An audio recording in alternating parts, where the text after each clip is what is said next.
Assalamualaikum warahmatullahi wabarakatuh. Apa kabar anak-anak kelas 6 yang soleh-solehah? Semoga kita dalam keadaan sehat. Semangat ya. Sebelum pelajaran kita mulai, jangan lupa berdoa terlebih dahulu. Mari kita berdoa bersama-sama. Bismillahirrahmanirrahim. Rabbi zidni ilma warzuqni fahma. Pada materi Pak kali ini kita memasuki pelajaran 2, yaitu ketika bumi berhenti berputar. Apa yang terjadi jika bumi berhenti berputar? Jawabannya adalah akan terjadi hari kiamat.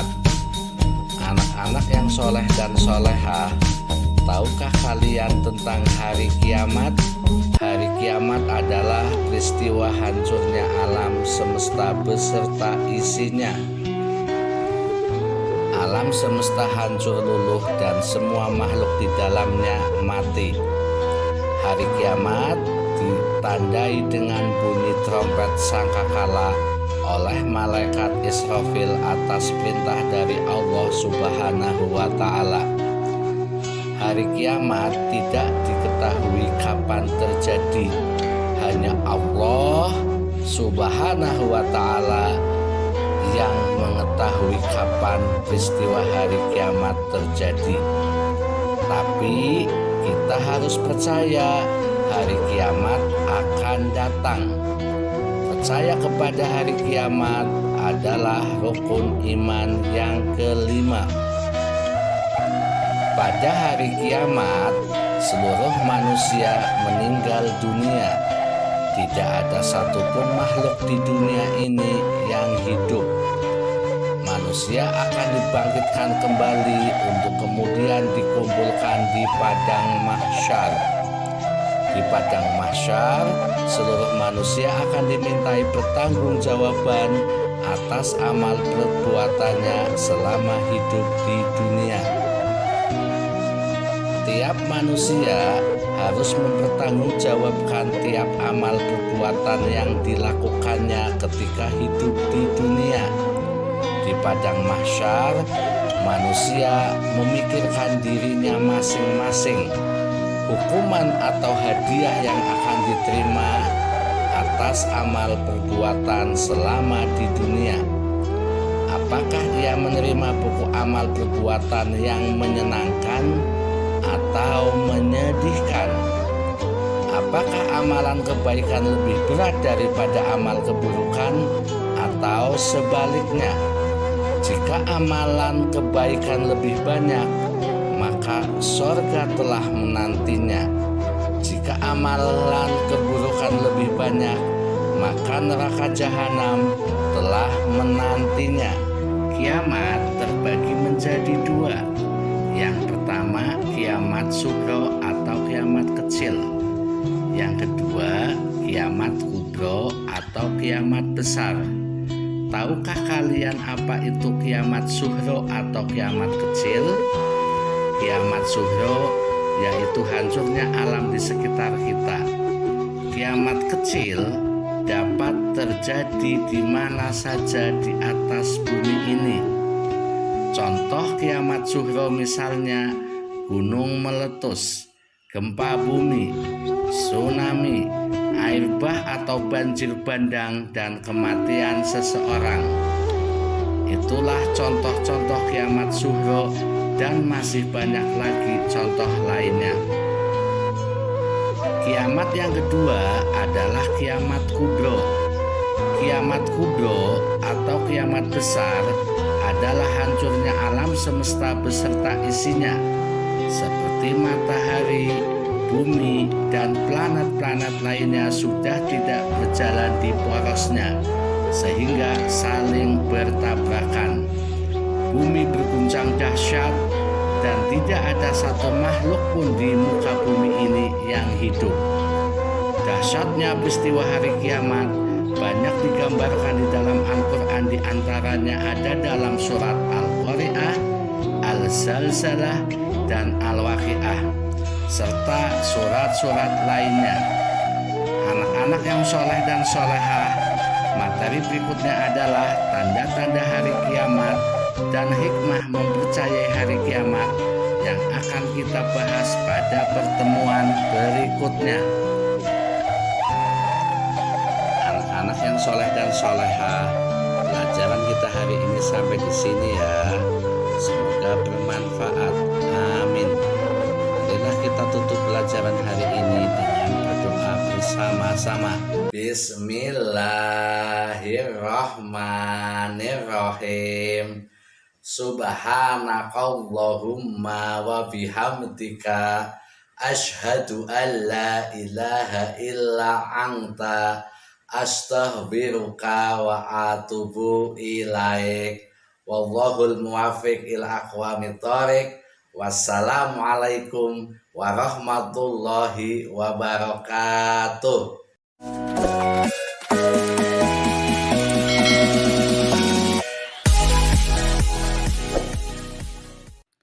Assalamualaikum warahmatullahi wabarakatuh.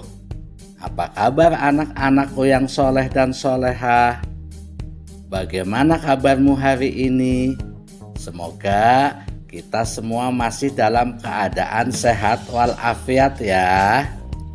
Kali ini kita akan belajar mata pelajaran pendidikan agama Islam. Simak baik-baik ya.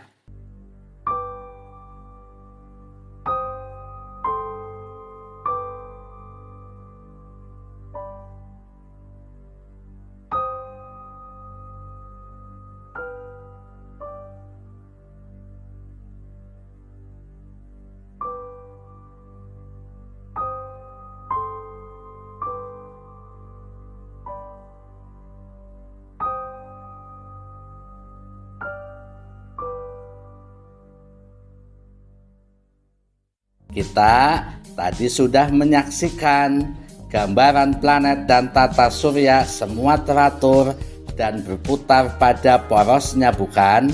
Bagaimana jika planet-planet tersebut termasuk bumi berhenti berputar? Kita akan membahas tanda-tanda hari kiamat.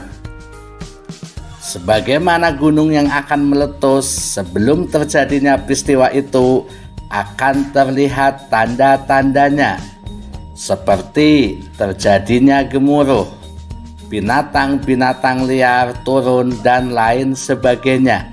Begitu juga hari kiamat. Tanda-tanda kiamat ini ada dua, yaitu tanda-tanda kecil dan tanda-tanda yang besar. Yang pertama kita akan bahas dulu tanda-tanda kecil hari kiamat. Apa saja tanda-tandanya? Yang pertama, banyak ulama muslim yang wafat.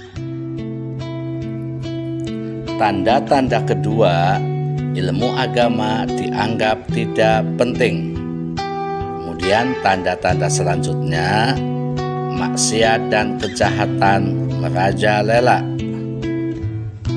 Kemudian laki-laki menyerupai perempuan atau sebaliknya, perempuan menyerupai laki-laki. Tanda-tanda selanjutnya banyak peperangan. Kemudian tanda-tanda selanjutnya minuman keras dan barang terlarang bebas beredar.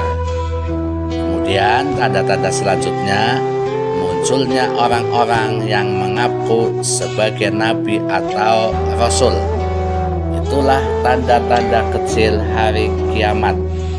Kemudian kita akan bahas tentang tanda kiamat besar. Ini terdapat dalam sebuah hadis yang cukup banyak tanda-tandanya.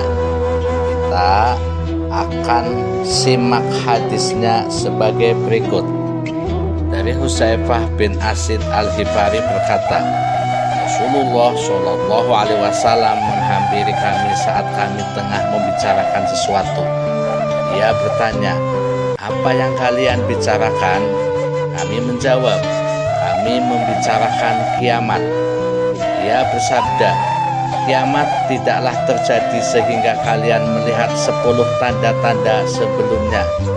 Rasulullah menyebut munculnya kabut, munculnya dajjal, munculnya adzabah, binatang melata yang bisa berbicara, terbitnya matahari dari barat, turunnya Isa bin Maryam alaihissalam, Ya'juj dan Ma'juj, 3 gerhana, gerhana di timur, gerhana di barat, dan gerhana di Jazirah Arab, dan yang terakhir adalah api muncul dari Yaman mengiring manusia menuju tempat perkumpulan mereka. Hadis riwayat Muslim. Dan tanda-tanda yang paling dekat dengan hari kiamat adalah ditiupkannya trompet sangkakala oleh malaikat Israfil. Ini sekaligus penanda hari kiamat kubro akan dimulai. Nah, anak-anakku yang soleh dan solehah, itulah tanda-tanda hari kiamat.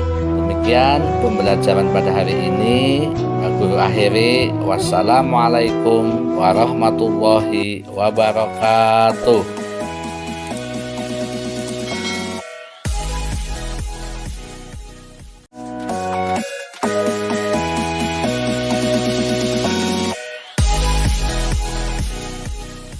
Assalamualaikum warahmatullahi wabarakatuh. Hari ini kita akan belajar mata pelajaran PAI kelas 5, pelajaran 2, materi mengenal nama Allah dan kitabnya. Submateri mengenal kitab-kitab Allah Subhanahu wa Ta'ala. Dalam Al-Quran surat An-Nisa ayat 136, Allah berfirman yang artinya, "Wahai orang-orang yang beriman, tetaplah beriman kepada Allah Subhanahu wa Ta'ala dan Rasulnya Muhammad, dan kepada kitab Al-Quran yang diturunkan kepada Rasulnya, serta kitab yang diturunkan sebelumnya. Barang siapa ingkar kepada Allah Subhanahu wa Ta'ala, malaikat-malaikatnya, kitab-kitabnya, rasul-rasulnya, dan hari kemudian, maka sungguh orang itu telah tersesat sangat jauh." Bagaimana cara kita beriman kepada kitab-kitab Allah? Caranya dengan meyakini bahwa Allah Subhanahu wa Ta'ala telah menurunkan kitab-kitabnya kepada para rasulnya melalui malaikat Jibril. Wahyu-wahyu Allah yang diterima oleh para rasul dalam perkembangannya ada yang dibukukan berbentuk kitab, dan ada pula yang tidak dibukukan atau berbentuk seperti suhuf, yakni lembaran-lembaran yang terpisah.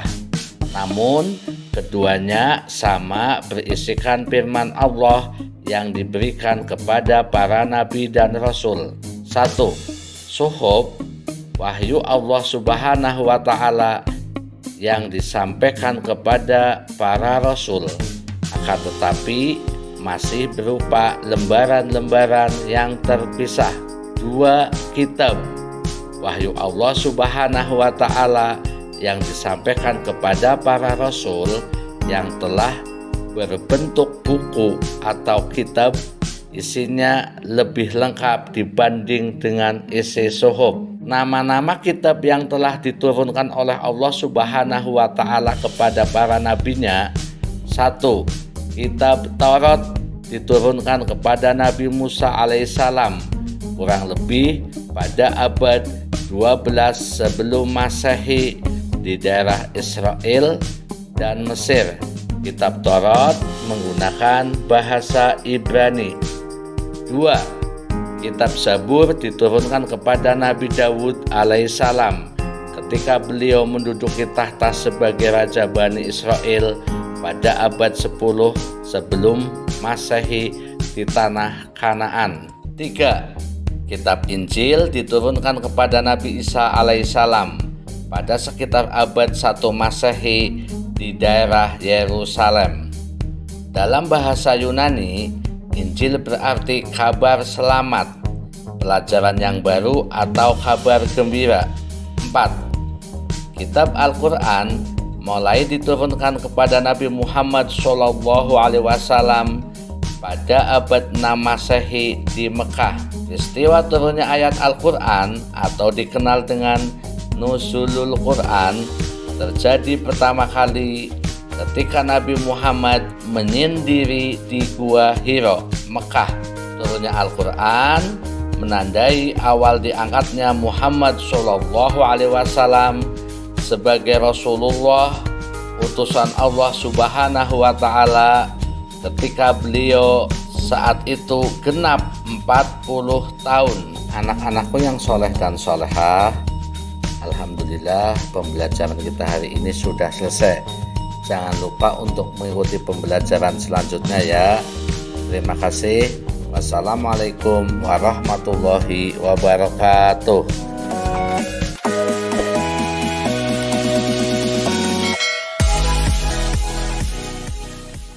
Assalamualaikum warahmatullahi wabarakatuh.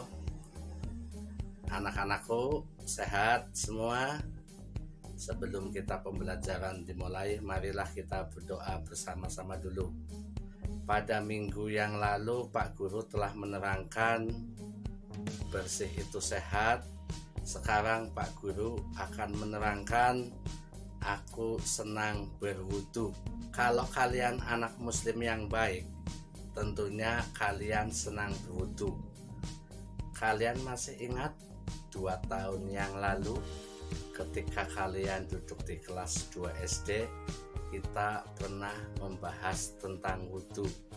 Mari sekarang kita periksa kembali. Sudah benarkah wudu kita selama ini? Karena wudu adalah sangat penting. Kalau wudu kita tidak benar, maka sholat kita tidak sah. Pada kali ini kita akan membahas tentang membasuh anggota wudu yang benar. Ada 8 tahapan membasuh anggota wudu yang benar. Yang pertama, dianjurkan membasuh 2 tangan hingga pergelangan tangan. Yang kedua, dianjurkan berkumur-kumur dengan sempurna. Yang ketiga, dianjurkan membasuh rongga hidung dengan menghirup air. Yang keempat, diwajibkan membasuh muka dengan sempurna. Batas muka yang kita basuh, batas bawah dagu, batas atas sampai tumbuhnya kening di rambut, batas kanan dan kiri sampai telinga. Yang kelima, diwajibkan membasuh tangan dari ujung jari sampai dengan siku.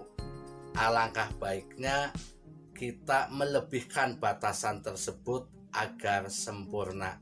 Yang keenam, diwajibkan menyapu atau mengusap sebagian atau seluruh kepala. Yang ketujuh, dianjurkan mengusap 2 bagian telinga luar dan dalam. Yang kedelapan, diwajibkan membasuh 2 telapak kaki dari ujung telapak kaki hingga mata kaki. Alangkah baiknya biar sempurna dilebihkan dari batasan itu. Demikianlah materi pada pertemuan kali ini. Setelah kalian menyaksikan video ini, silahkan kalian praktekkan di rumah masing-masing. Bapak Iri, wassalamualaikum warahmatullahi wabarakatuh.